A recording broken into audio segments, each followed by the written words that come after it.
What is up, YouTubers? We are back with another episode of Our 60 Journey. My name is Lucas, and I'm here to help us build healthy relationships. So, the new moon is coming in tonight. It is Central Standard Time. It will be 11:12 p.m. And if you're new to my channel, or you're new to the moon cycles, or new to numerology, or astrology, or any sort of metaphysical path, the full moon is a time when things are reaching their peak. You know, back in the day, they would say that you could claim lunacy on a full moon. Oh, there was a full moon and I just had too much anger, and they would be less on the sentence and less stuff as such. Anyway, the point is, full moons are a big deal. Now, not only are we at a full moon for this month, which is in Gemini, and so this full moon already has an air of dark and light about it. It is revealing things to ourselves and how we view others in all of our relationships. So this energy of Gemini, of light and dark, means that right now you might be witnessing a lot of both energies from all parties. Now this could be in the dark side. It could be something as depression or anxiety or fear or anger. And these things are coming out. Maybe they're coming out in you. Maybe they're coming out in the other people you're witnessing. On the other side, the light, it's bringing up divine joy and hope. Hope has been a huge, huge thing for this moon cycle.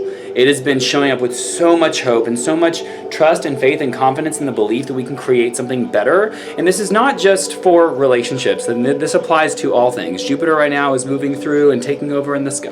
What's it doing right now? Is it transiting something? Point is, Jupiter is showing up soon, I believe by the new moon, and is bringing all of this possibility for obtainment.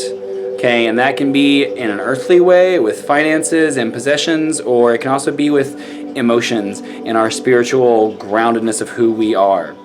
Now, as we're embracing all of this energy of light and dark, I'm noticing that the last several days up to this new moon, this full moon that we're hitting tonight, have felt very, very dense. There's been a lot of dense and compact emotions and feelings. Things are showing up suddenly.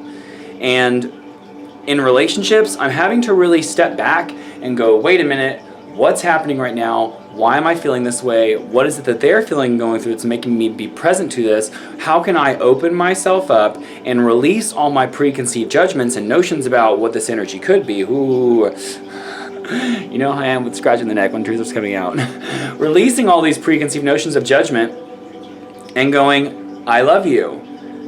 I love you for who you are, what you are, where you are, when you are, why you are. And on top of that, I love myself for who I am, when I am, how I am, what I am, and why I am the way that I am. There's this huge release. Now, on top of that, if you're into numerology, which I am, we're at the end of a decade. We are summing up. We're in a 9 cycle. Okay, at the end, it's a 9. We're going into a new one, a 0, a new possibility of what kind of future we're about to walk into. Now, the way this relates to our 60 journey is that major relationships that we have right now, this past year, it feels like they've all been cut into pieces. All aspects are being cut into pieces from all different kinds of people, and we're dissecting it and going, what people belong in my life, which ones don't, how do these people help me, how do I help them, what is the balance that we're being created? And so, this moon, and with relationships, is release the energy. So grudges, this is a great time to let go of grudges. Any grudge that you've had for this moon cycle, for this year, for this decade, for life, let it go. Because on top of that, we're moving into an eclipse season. I believe an eclipse is coming right near the new moon, and eclipses are all about transformation. And this transformation usually is on a very deep subconscious, spiritual, emotional, intellectual level. There's a deep transformation coming. And right now, I've been telling people this for so long, like a week, that I feel like 2020 is already here. This full moon, when it came and we're at the peak and we're releasing, going back down to something new, it feels like 2020 is already here.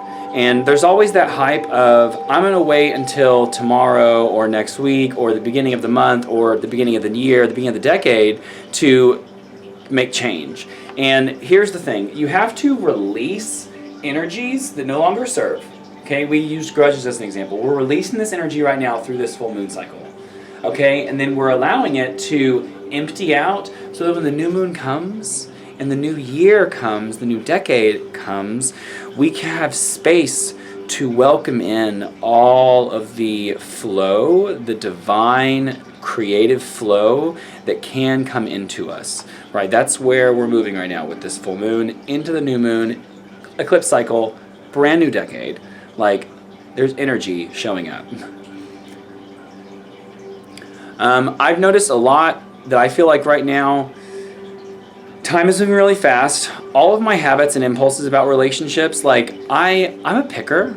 I pick people or I preach at people. Like, that's something I do.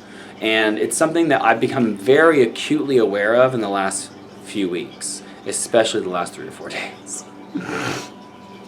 And so guys, we're driving our own boat, right?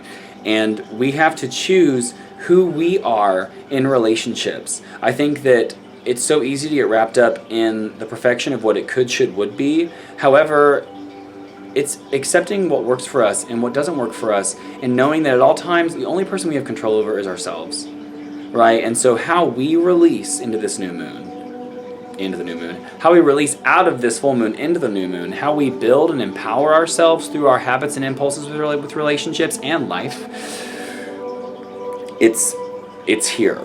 It's ready. Do it now. Get ready for it. So, as we know, I love this deck. Okay, so I've said this on a few of the other videos, but I want to give it again in case you're new. This is a Sacred Geometry Activations Oracle. This deck has images on it. And with these images, they're meant to be stared at in a focused, relaxed, wandering, not moving, all kinds of ways.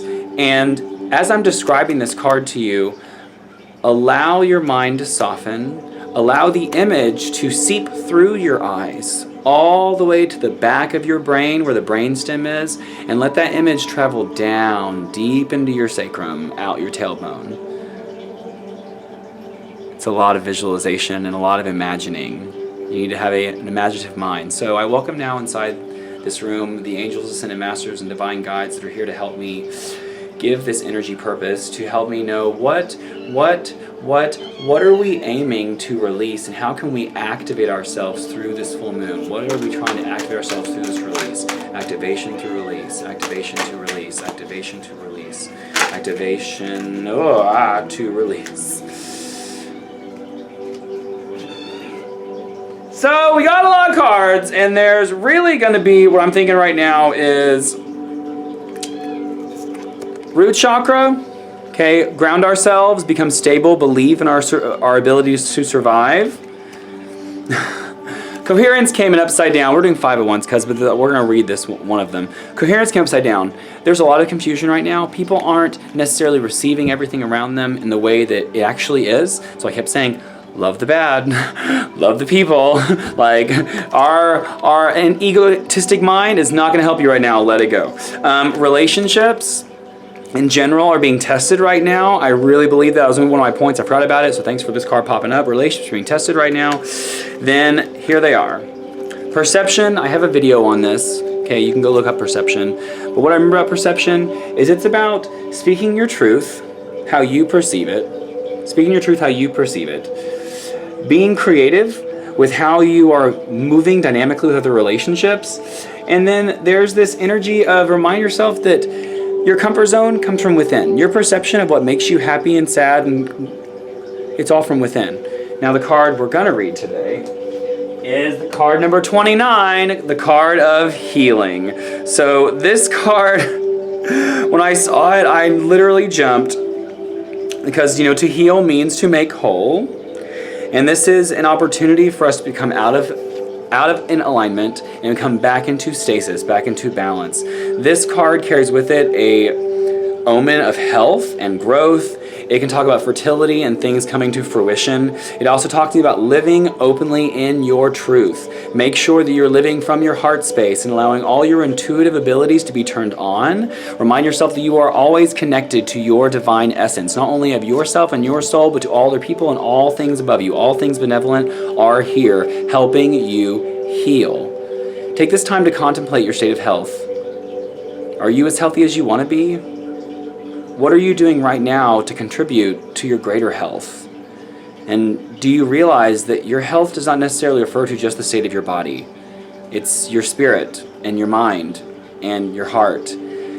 How are you investing in your emotional and spiritual health right now? What is something you can do today to make a new change? All right, guys, full moon's here, 11:12. Well, it'll be here at 11:12 is when it hits its peak. And then, it's been brewing for about 2 days, I'd say, and about 2 days after this. So if you catch it before the full moon, great job. If you catch it on the full moon, great job. If you catch it after the full moon, great job. The message is for you. You guys have a great night. Thank you.